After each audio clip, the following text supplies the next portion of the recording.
बालों के इलाज के लिए अगर दवा की बात की जाए तो एक दवा का नाम अक्सर आता है और वो है मिनॉक्सिडिल। इसके ऊपर यूट्यूब में आपको बहुत सारे वीडियो भी देखने को मिलेंगे कि मिनॉक्सिडिल काम करता है, नहीं काम करता है, या हमेशा लगाना पड़ेगा, या साइड इफ़ेक्ट होते हैं वगैरह वगैरह। तो आज हम बात करेंगे मिनॉक्सिडिल के बारे में कि ये क्या होता है, इसकी हिस्ट्री क्या है, कहाँ से आया और ये कैसे काम करता है।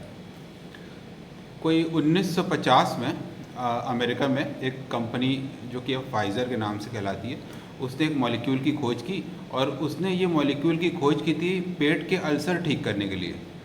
और जब इसके ऊपर ट्रायल्स किए उसने, तो उसने पाया कि पेट के अल्सर तो ठीक नहीं हो रहे हैं, लेकिन वॉसोडाइलेशन हो रहा है। वॉसोडाइलेशन मतलब जो बारीक नसें होती हैं वो फैल जा रही हैं। तो बारीक नसों के फैलने के इस प्रोसेस को वॉसोडाइलेशन बोलते हैं, और इसकी वजह से बहुत सारा ब्लड हाथ पैर और बॉडी के अलग अलग हिस्सों में नसों में ही रुक जाता है, हार्ट तक वापस नहीं आता। तो हार्ट पे प्रेशर कम पड़ता है, तो ब्लड प्रेशर कम होने लगता है। तो इसने बहुत सारे ट्रायल्स के बाद यूएस एफडीए को फिर से अप्लाई किया कि ये जो हमारी अल्सर की दवा है वो फेल हो गई है, लेकिन ये बीपी ठीक करती है। और अमेरिका में फिर कुछ फेज़ ट्रायल्स के बाद इसको ब्लड प्रेशर की दवा के रूप में मान्यता मिली, ओरल टैबलेट्स के रूप में।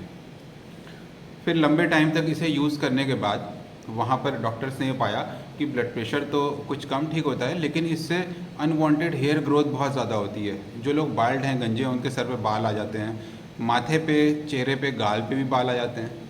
तो इस साइड इफ़ेक्ट की वजह से और फिर कुछ नई ब्लड प्रेशर की दवाइयाँ आना तब तक शुरू हो गई थी जो कि ज़्यादा सेफ़ थी और ऐसे साइड इफ़ेक्ट नहीं थे। तो डॉक्टर्स ने प्रेफर करना शुरू किया कि नहीं, मिनॉक्सिडिल ब्लड प्रेशर की उतनी अच्छी दवा नहीं है।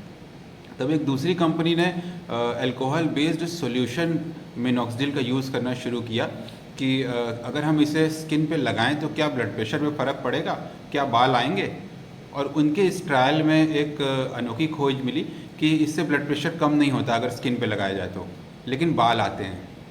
और उन्होंने इस बात को अपने क्लिनिकल ट्रायल्स में प्रूव किया और यूएस एफडीए ने फिर इसे मान्यता दी गंजेपन के इलाज के लिए, बाल्डनेस के इलाज के लिए मिनॉक्सिडिल को लोशन के रूप में। और टैबलेट के रूप में जो मिनॉक्सिडिल थी उसे बंद कर दिया गया। ये मिनॉक्सिडिल जब स्कैल्प में लगाया जाता है तो इसमें इसकी बहुत कम मात्रा, नहीं के बराबर मात्रा ब्लड में पहुंचती है, और यही वजह है कि जो बड़ी नसें हैं उनका वॉसोडाइलेशन नहीं होता और इसलिए ब्लड प्रेशर पे कोई भी असर नहीं पड़ता। लेकिन जो बाल की जड़ों के आसपास बारीक नसें हैं वो फैल जाती हैं, और उसकी वजह से वहाँ पर वॉसोडाइलेशन की वजह से ज़्यादा ऑक्सीजन और ज़्यादा न्यूट्रिशन हेयर रूट्स में पहुँचना शुरू होता है। और जो टीलोजन फेज़ में बाल जा रहे थे वो वापस जो है वो अपने ग्रोथ फेज़ में आ जाते हैं, और कुछ बाल जो हैं वो शेड हो जाते हैं और उसके नीचे से वापस एनाजन फेज़ के, ग्रोइंग फेज़ के बाल आना शुरू होते हैं। तो इस तरीके से मिनॉक्सिडिल काम करता है वॉसोडाइलेशन के ज़रिए, यानी कि जो बारीक नसें हैं हेयर रूट्स के आसपास वो थोड़ी सी स्प्रेड हो जाती हैं, फैल जाती हैं, डायलेट हो जाती हैं, तो ज़्यादा ऑक्सीजन, ज़्यादा हीमोग्लोबिन वहाँ पहुँचेगा, ज़्यादा न्यूट्रिशन वहाँ पहुँचेगा, ज़्यादा मिनरल्स, विटामिन जो आप ले रहे हैं, और इसकी वजह से रूट स्टिमुलेट होते हैं और ग्रोथ होती है। लेकिन मिनॉक्सिडिल खुद नहीं काम करता, ये एक प्रो ड्रग है। इसका मतलब है कि जब ये हेयर रूट्स में पहुंचता है तो इसे चेंज होना पड़ता है मिनॉक्सिडिल सल्फेट, जो कि एक्टिव ड्रग में है। और ये मिनॉक्सिडिल सल्फेट चेंज होता है वहाँ पर एक सल्फोट्रांसफेरेज एंजाइम की वजह से। ये एंजाइम मिनॉक्सिडिल को सल्फेट में चेंज करता है और ये मिनॉक्सिडिल सल्फेट वॉसोडाइलेशन करके रूट्स को स्टिमुलेट करता है। यही वजह है कि कुछ लोगों में मिनॉक्सिडिल लगाने के बाद भी बाल नहीं आते, और कुछ लोगों में मिनॉक्सिडिल लगाने के बाद बहुत अच्छे बाल आते हैं। कुछ लोग कहते हैं 1 ही महीने में मुझे बहुत फ़ायदा हो गया, और कुछ लोग कहते हैं कि मैं 6 महीने से लगा रहा हूँ, मुझे बहुत कम फ़ायदा हुआ है।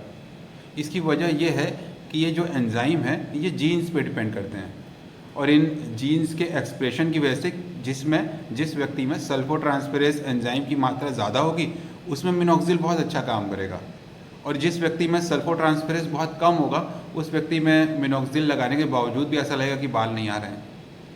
तो इसका क्या सोल्यूशन है?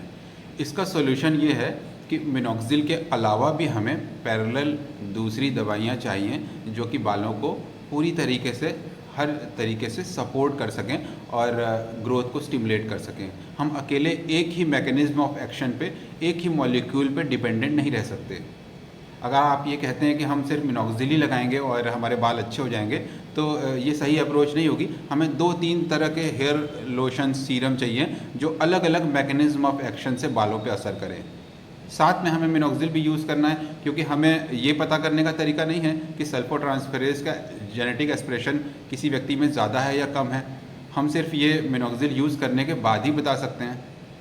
तो हमने एक ख़ास तरीके का ट्रीटमेंट रेजिम डिज़ाइन की, जिसमें कि मिनॉक्सिडिल के अलावा कुछ दूसरे हेयर सीरम भी होंगे और सब के सब अलग अलग मैकेनिज्म ऑफ एक्शन से काम करेंगे। इसके अलावा हेयर रूट्स को स्टिमुलेट करने के लिए जो भी न्यूट्रिएंट्स चाहिए होते हैं, जो सेफ़ दवाइयाँ हैं, जो दवाइयाँ नहीं हैं बल्कि विटामिन, मिनरल्स, प्रोटीन, इस तरह के सेफ़ ग्रुप की चीज़ें हैं, तो हम इन चीज़ों को यूज़ करेंगे हेयर को स्टिमुलेट करने के लिए, और अलग अलग हेयर सीरम्स यूज़ करेंगे ताकि हर मैकेनिज्म ऑफ एक्शन से रूट्स को स्टिमुलेट किया जा सके।